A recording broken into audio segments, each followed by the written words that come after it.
ये वीडियो में हम बात करेंगे adjustment in financial statement chapter 19। ये है बेसिक इंट्रोडक्शन और क्वेश्चन नंबर 1 करेंगे। इंट्रोडक्शन के साथ साथ हम पहले समझे थे कि पहले तो फाइनेंशियल स्टेटमेंट जो आपने बनाई थी उसमें बस अब एक छोटी सी चीज़ ऐड हो जाएगी, उसका नाम है एडजस्टमेंट। पहले उसको समझेंगे, फिर उसके बाद हम क्वेश्चन करेंगे। तो देखो, सबसे पहले समझो, आपको सबसे पहले आपने जर्नल बनाते हो, फिर लेजर बनाते हो। लेजर के बाद आप उस लेजर के सारे बैलेंसेस को कहाँ लिखते हो? ट्रायल बैलेंस के अंदर, है ना। ट्रायल बैलेंस के अंदर सारे बैलेंसेस होते हैं।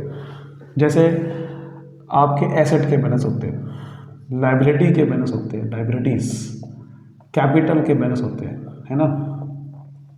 फिर आपके खर्चे और कोई लॉसेस के बैलेंसेस हो सकते हैं, या फिर आपके कोई इनकम और गेन्स के बैलेंस होते हैं। यही होते हैं 5 तरीके के बैलेंस होते हैं। इसके अलावा कोई बैलेंस होते हैं, यही 5 होते हैं ना। Asset, liability, capital, expenses, losses, income, gains. हमने फिर फाइनेंशियल स्टेटमेंट बनाई। हमने क्या करा, खर्चे और इनकम के जो बैलेंसेस थे ये वाले दो, इनको हमने एक अकाउंट में लिख दिया जिसका नाम था trading and profit and loss account. इसमें भी हालांकि हमने खर्चे पे 2 तरीके डिवाइड कर दिए थे, खर्च और इनकम। ट्रेडिंग अकाउंट के अलग, प्रॉफिट एंड लॉस अकाउंट के अलग।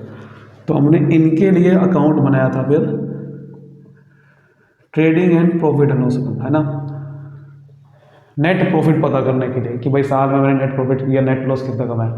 बाकी जो बच गया था एसेट, लायबिलिटी, कैपिटल, उसको हमने डाल दिया बैलेंस शीट, ताकि मैं अपनी फाइनेंशियल पोजीशन को पता कर सकूं।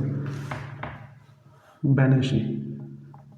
अब होता क्या है, कुछ एंड में, साल जब एंड होता है, बहुत सारी ऐसी आइटम होती है या बहुत सारी ऐसी मतलब ट्रांजेक्शन होती है हमारी, या बहुत सारी ऐसी चीज़ें होती है जो कि फाइनल अकाउंट्स में आ नहीं पाती, ट्रायल बैलेंस के अंदर, कहने का मतलब आ नहीं पाती। क्योंकि कुछ चीज़ें होती है साल की एंड में पता चलती है। मान लो कि भैया मेरे को किसी की 10,000 सैलरी देनी थी, मुझे साल की एंड में पता चला, मुझे साल के एंड में पता चला कि मेरा स्टॉक पड़ा हुआ है इतना, मुझे साल के एंड में पता चला कि मुझे इंटरेस्ट और लोन देना था, मैंने दिया नहीं। बहुत सारी ऐसी चीज़ें होती है, कुछ नॉन कैश या कुछ आउटस्टैंडिंग, कुछ एक्रूड, बहुत सारी चीज़ें कि मेरे मशीन पे डेबिशन लगाना था। तो उन सारी आइटम्स को हमें अकाउंट्स पे लाना पड़ता है, लेकिन बाद में जाके एंड में वो ट्रायल बैलेंस के अंदर वो अकाउंट उसका होता ही नहीं है वो, क्योंकि एंड में पता चलता है। तो जो एंड में पता चलता है और उस एंड में पता चलने के बाद उसको जब आप फाइनल अकाउंट्स में लाते हो, उसका ट्रीटमेंट करते हो, उसे हम एडजस्टमेंट बोलते हैं। एडजस्टमेंट्स उसी को बोलते हैं, ऐसी आइटम्स जो कि ट्रायल बैलेंस में नहीं होती, वो बाहर देती है और बाहर उसका एडजस्टमेंट करते हो, यानी कि फाइनल अकाउंट्स में लाते हो उसको, एडजस्टमेंट एंट्री पास करके। तो एडजस्टमेंट होती है ऐसी ट्रांजैक्शन, ये आपको समझ में आ रही है पहले तो, कि वो ट्रायल बैलेंस में नहीं होती। अब मेरी बात समझो, ये तो बात समझ में आ गई। अगर वो ट्रायल बैलेंस में नहीं होती तो अगर मुझे उसको एंट्री करनी है या मुझे अकाउंट्स में लाना है, तो मुझे उसके 2 इफेक्ट दिखाने पड़ेंगे। क्योंकि ट्रायल बैलेंस में तो भैया आप सीधा क्या करते हो, सीधा पोस्ट कर देते हो, खर्चे यहाँ कर दिया, आप इनकम वगैरह फलाना ढंगना यहाँ कर दिया।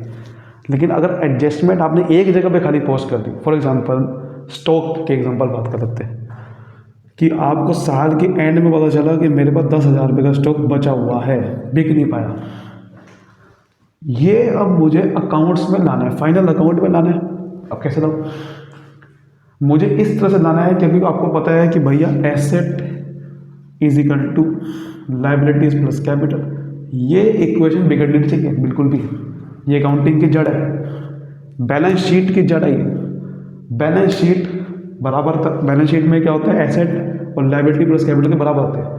ये नहीं बदलना चाहिए, और ये तब नहीं बदलेगा जब हम कोई भी चीज़ का 2 जगह इफेक्ट डालते हैं। आपको पता है अकाउंट में डबल एंट्री सिस्टम होता है।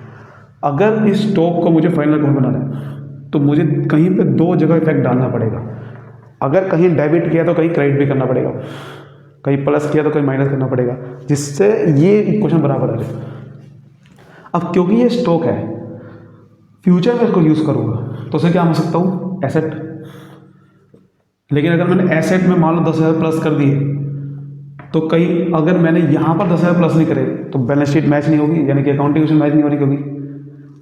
या तो आप कहीं पे एसेट में 10,000 माइनस करो, या फिर कहीं पे लायबिलिटी या कैपिटल में कहीं पे 10,000 पे डालो, कि तभी ये बराबर होगी।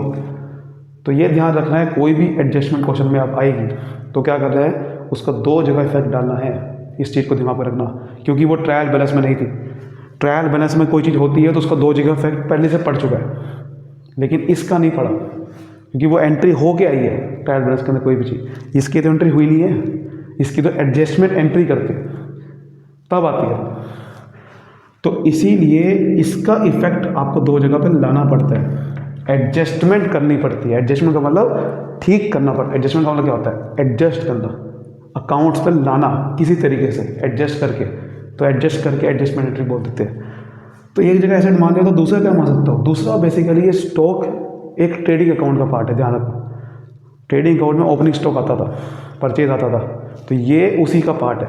तो क्यों ना इसको ट्रेडिंग अकाउंट में डाल दे, क्योंकि कहाँ का पार्ट है, ट्रेडिंग अकाउंट का लगभग परचेज से जुड़ा हुआ है, तो उसको दूसरा अकाउंट डाल सकते हैं ट्रेडिंग अकाउंट। और ट्रेडिंग अकाउंट में क्या कर सकते हैं, माइनस कर सकते हैं, यानी कि क्रेडिट साइड।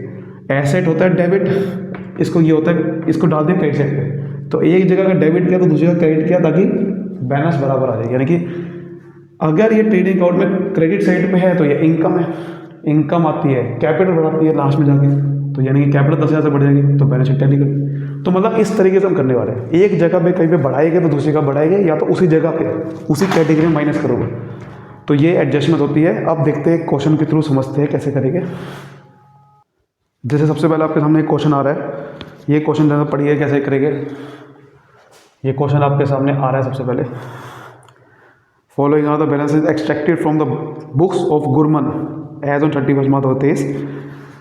ठीक है, नीचे आप देखो क्या लिखा, prepare trading and profit and loss account and balance sheet as a 31 March 2023 after following adjustment. लिखा हुआ ना कि भाई एडजस्टमेंट दे रखी है, उस एडजस्टमेंट को देखते हुए आपको ये बनाना है।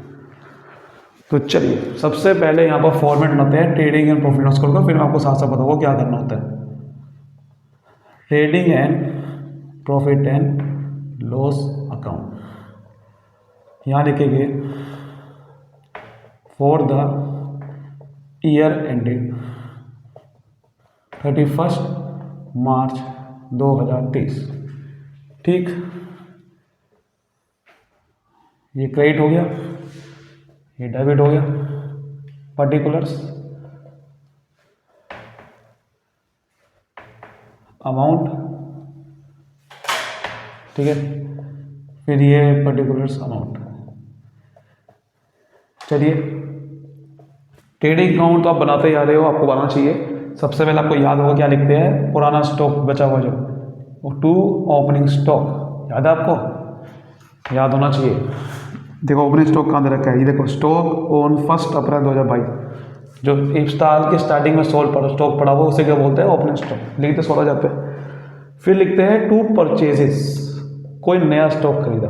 तो देखो क्वेश्चन में लिखा हुआ है, बिल्कुल लिखा हुआ है 20,000 रुपये का नया खरीदा, रिटर्न कुछ नहीं है, सीधा लिखो 20,000 रुपये। फिर हम लिखते हैं डायरेक्ट खर्चे कोई दे रखे हैं, जैसे कि वेजेस वगैरह ना, देखो वेजेस दे रखा है, टू वेजेस, यहाँ लिखिए टू वेजेस 8,000 रुपये। कैरेज इनवर्ट भी आता है, वो भी लिखूंगा, तो यहाँ लिखो carriage inward, to carriage inwards, कितना 1,600 रुपये दे रखे हैं, और कुछ नहीं आने वाला। फिर इधर आ जाओ, यहाँ पर क्या लिखते हैं, सेल्स। ये आना चाहिए आपको, ये मैं बिल्कुल डिटेल में फिलहाल नहीं बताऊंगा, क्योंकि ये फाइनेंशियल स्टेटमेंट बता चुका हूँ, फाइनेंशियल स्टेटमेंट वाली वीडियो देखिए, प्लेलिस्ट बनी हुई है, ठीक है। ये आना चाहिए, बेसिक है ये पहले, तो सीधा लिखो 42,000। अब देखिए एडजस्टमेंट नीचे कह रहा है, यानी कि कुछ एडजस्टमेंट है, कुछ ऐसी आइटम है जो कि हमने इसका ट्रीटमेंट नहीं करा कुछ भी। क्लोजिंग स्टॉक, ये ज़्यादातर आपको हमेशा एडजस्टमेंट देगा, क्योंकि स्टॉक ज़्यादातर साल के एंड में पता चलता है कि बचा हुआ कितना है। अकाउंट्स में स्टॉक डायरेक्ट नहीं पता चल सकता, वो स्टॉक वाला जो डिपार्टमेंट होता है वो बताता है कि स्टॉक देखो इतना बिक नहीं पाया साल के एंड, तो उसको एडजस्टमेंट करते हैं, उसको फिर एंट्री करके लाते हैं। और स्टॉक को एडजस्टमेंट एंट्री पता क्या होती है, जैसे हमने क्या बताया था, उसको मैं एसेट मान लेता हूँ, अभी मैंने बताया आपको, एसेट मान लूँगा एक तो, दूसरा काम मान लूँगा ट्रेडिंग अकाउंट में डाल दूंगा क्रेडिट साइड पे, है ना। तो ट्रेडिंग अकाउंट में क्रेडिट साइड में डाल दूंगा, क्योंकि आपको पता है कि वो स्टॉक एक्चुअल में आप देखोगे वो स्टॉक निकला कहाँ से होगा, इनमें से निकला होगा 16,000 और 20,000 में से, क्योंकि वो स्टॉक तो एक तो ओपनिंग स्टॉक तो ये था और कुछ नया खरीदा, इसमें से तो बचा होगा स्टॉक, है ना। तो इसमें से कोई स्टॉक बच गया होगा, तो मुझे उसको अलग करने के लिए क्या करना पड़ेगा, उल्टी जगह डालना पड़ेगा, ताकि वो अलग हो जाए। और वो यानी कि अलग हो गया क्या होगा, बाद में जाके उसको यूज़ करेंगे। तो कोई स्टॉक आपको अलग करना है, ये डेबिट साइड पे लिखा है तो मुझे क्या करना पड़ेगा, क्रेडिट करना पड़ेगा। उस लॉजिक से मैं कर रहा हूँ। तो कोई स्टॉक आपको अलग करना है जो फ्यूचर में यूज़ करेंगे, तो इसलिए मैं यहाँ डाल रहा हूँ। तो यहाँ लिखेंगे बाय क्लोजिंग स्टॉक।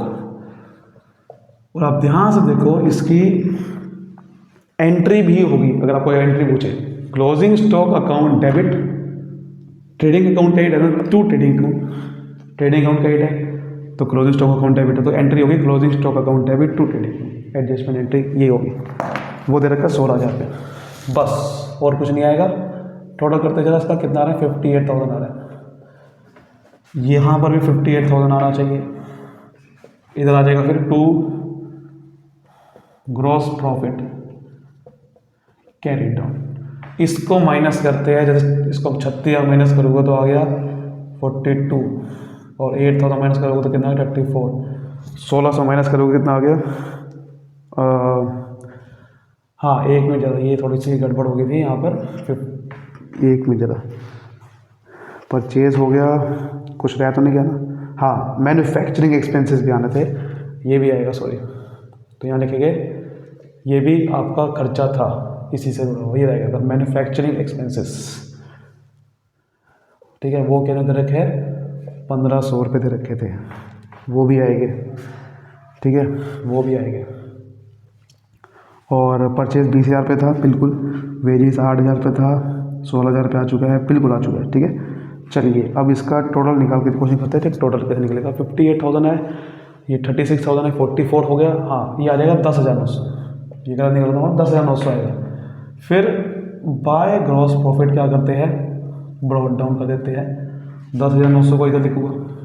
अब जो भी खर्चे हमारे बच गए वो सब यहाँ पर आ जाएंगे प्रॉफिट लॉस अकाउंट में, इनडायरेक्ट खर्चे।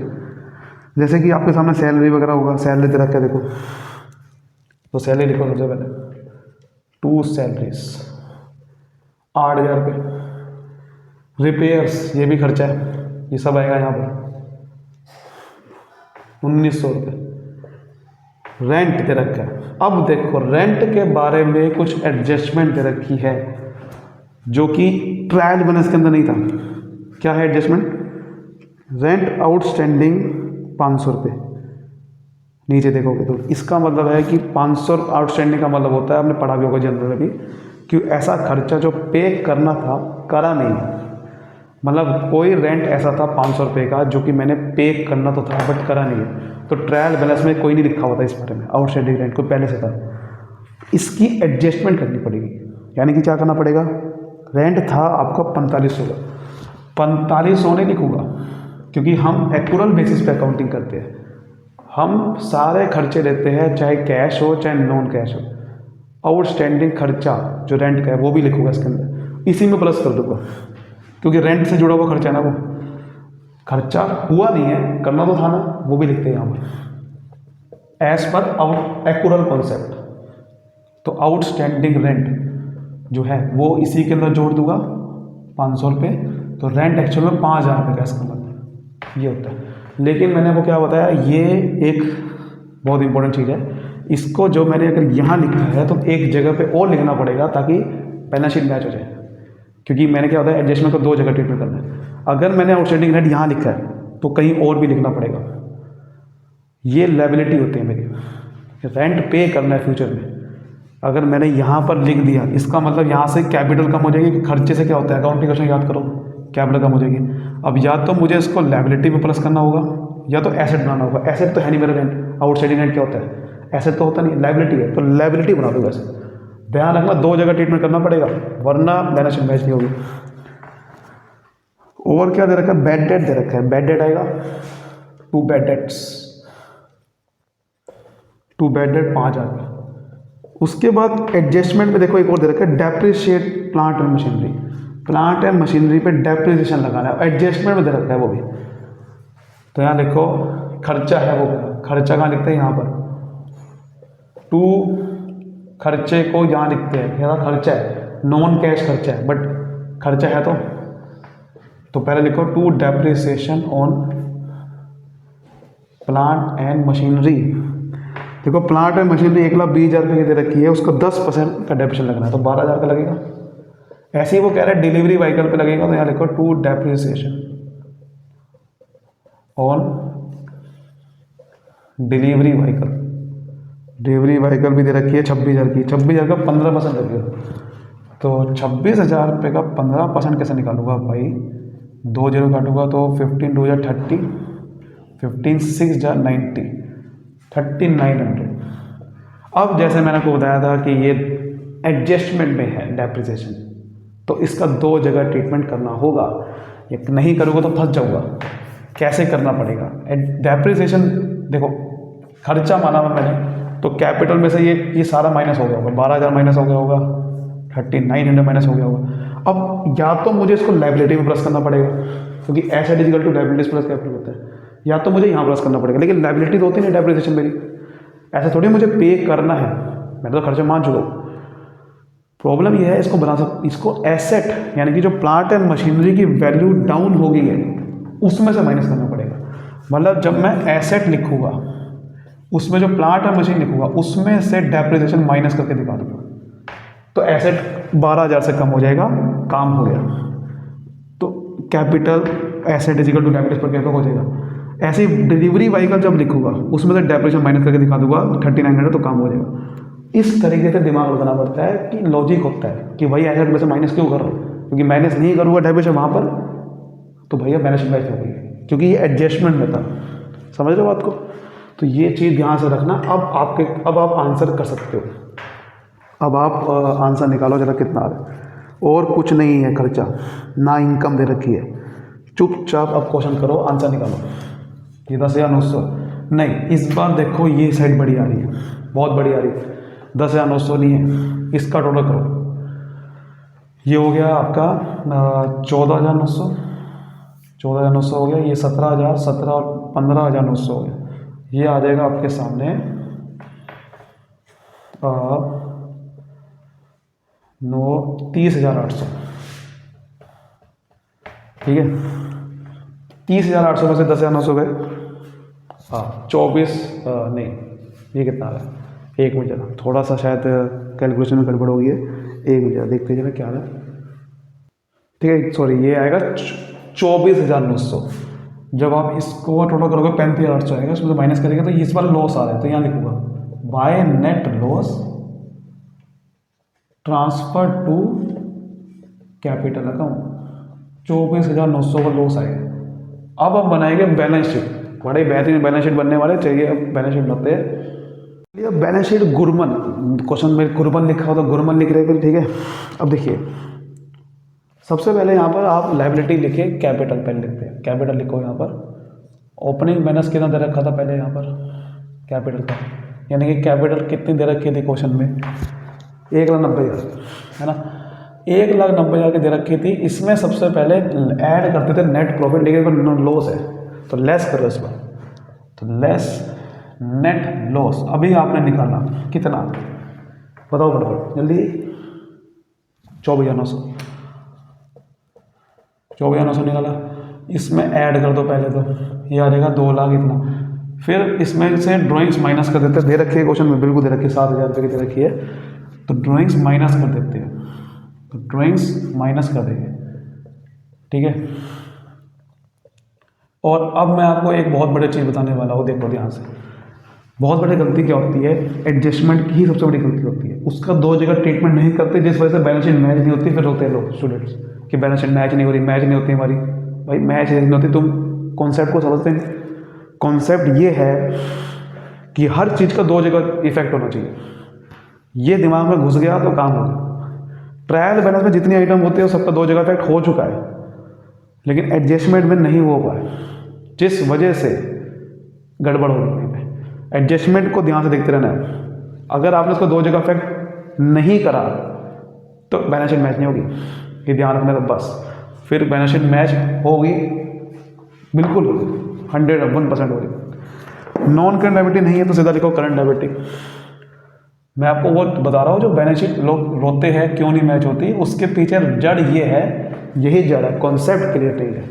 दो जगह इफेक्ट वो सोचते नहीं है, फिर छूट जाता है कोई ना कोई दो जगह इफेक्ट, फिर बैलेंस शीट से मैच नहीं होती। दो जगह इफेक्ट का दिमाग में घुसा दिया आपने, काम हो गया। या कुछ आइटम ट्रायल बैलेंस की आपने प्रॉफिट एंड लॉस अकाउंट में या कहीं नहीं लिखी, वहाँ भी बैलेंस शीट मैच नहीं होगी। ये चीज़ ध्यान रखनी, ट्रायल बैलेंस में जितने भी आइटम है सब जगह पे जानी चाहिए, या तो ट्रेडिंग प्रॉफिट लॉस अकाउंट में जो स्टार्टिंग में बताया था, या बैलेंस शीट में। छूटना कुछ नहीं चाहिए इसके अंदर। एक तो ये दिमाग में होना चाहिए, दूसरा एडजस्टमेंट का दो जगह इफेक्ट आना चाहिए बस। फिर देखो बैलेंस शीट अपने आप मैच होगी। अब देखो करंट लायबिलिटी। करंट लायबिलिटी अभी पहले आप वो लिखो जो अभी एडजस्टमेंट में थी, कौन सी थी, देखो ध्यान से। अभी मैंने क्या बताया था, आउटस्टैंडिंग रेंट जो हमने तीसरी एडजस्टमेंट है, वो मैंने क्या बताया कि उसको हम दो जगह इफेक्ट लेंगे। एक तो हमने वहाँ दिखा दिया रेंट में प्लस कर दिया आउटस्टैंडिंग रेंट, उससे कैपिटल माइनस हो गई होगी, जो मैंने देखो कैपिटल माइनस मैं यहाँ से कर दी मैंने, उसके अंदर था वो आउटस्टैंडिंग रेंट, इसके अंदर। अब मुझे लायबिलिटी में ही प्लस कर दूँ तो इक्वल हो जाएगा, बैलेंस शीट मैच हो जाएगी। अगर आपने 500 रुपये कैपिटल माइनस करे और 500 ही लायबिलिटी बढ़ा दूँ तो इफेक्ट जीरो हो जाएगा। इसीलिए हम यहाँ पर लिख देंगे आउटसाइड रेंट। समझ रहे हो बात को? इसको एसेट तो बना नहीं सकते क्योंकि लायबिलिटी, और कोई लायबिलिटी फिलहाल है नहीं क्वेश्चन में। एक है बस सन्ड्री क्रेडिटर 49,500 के, वो लिख देते हैं बस, और कोई लायबिलिटी नहीं है। अब आप इसका टोटल कर लीजिए, जैसे ये तो 50,000 रुपये हो गया, तो 50,000 रुपये होगा तो टोटल तो आपका ये आना चाहिए फिर, ठीक है, ये आना चाहिए। बट ये आ नहीं रहा है क्योंकि हमारी अभी एक आइटम और आनी सकती थी। जी हाँ, वो कौन सी है, देखो ध्यान से। डेप्रिसिएशन हो गया, आउटस्टैंडिंग रेंट हो चुका है, बिल्कुल हो चुका है। लेकिन हमने गलती पता कहाँ करी है, हमने यहाँ गलती करी है, ठीक है। यहाँ पर देखो 24,900 था ये, ठीक है, ये 24,900 था, ये बहुत बड़ी गलती हमने कर दी, हमने प्लस कर दिया इसे। पहली बात तो प्लस कर दिया था, इसे माइनस करना था। माइनस करूँगा ना तो ये आएगा 1,55,100 रुपये, और 7,000 माइनस करूँगा तो ये आएगा 1,48,100। इसका टोटल करूँगा, 50,000 जब इसको टोटल करूँगा तो ये पता कितना आ रहा है, ये आ रहा है 2,08,100, वही आएगा देखो, ठीक है, 2,08,100। ठीक है, 50,000 इसमें प्लस करूँगा तो हाँ बिल्कुल 50,000 नहीं, 50,000 प्लस करूँगा तो आना तो वही चाहिए, एक मिनट। हाँ, इसमें हम एक कैलकुलेशन गलती होगी नहीं, ये 16 आएगा, ठीक है, ये 16 आएगा तो ये 55 होगा तो आएगा, ठीक है। अब यहाँ लिखते हैं नॉन करंट एसेट्स। पहले इसका देखो, उसका टोटल ना निकाले करो, ये तो मैंने निकाल दिया क्योंकि फिर क्या होगा, कई बार ये चीज़ बड़ी आ जाती है, ठीक है। तो एक साथ ही टोटल निकालना, हाँ निकालना सबसे पहले इसका ही, क्योंकि ये आसान होता है। पहले नॉन करंट एसेट में सबसे पहले क्या लिखेगा, फिक्स एसेट। फिक्स्ड एसेट्स में कौन कौन से है, देखो जैसे प्लांट एंड मशीनरी। अब प्लांट एंड मशीनरी जैसे आया, आपके दिमाग में घंटी बजनी चाहिए, क्योंकि इससे नीचे इससे रिलेटेड कोई एडजस्टमेंट तो नहीं दे रखी, घंटी बजनी चाहिए। दे रखी थी 1,20,000 की प्लांट एंड मशीनरी थी, पहले इसको अंदर लिखो। इसके ऊपर डेप्रिसिएशन लगाया था, तो मैंने क्या बताया था, डेप्रिसिएशन जो लगाया था, अब उसकी वजह से यहाँ तो आपने माइनस कर दिया, यहाँ भी माइनस करना पड़ेगा, तब जाके बैलेंस शीट मैच होगी ना, वरना होगी नहीं। या तो उसको लायबिलिटी में, तो लायबिलिटी बन सकता, तो उसे क्या करना पड़ेगा, यहाँ माइनस करना पड़ेगा वो डेप्रिसिएशन।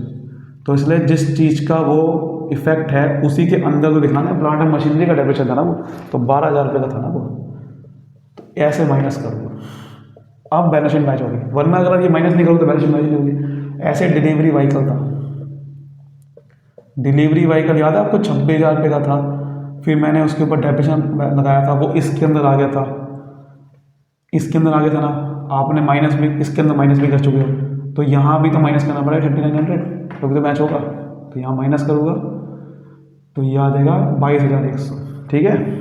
ऐसे करना है, और कोई फिक्स एसेट क्वेश्चन में नहीं है, सीधा लिखो करंट एसेट, इन्वेस्टमेंट भी नहीं है ना, करंट एसेट लिखो।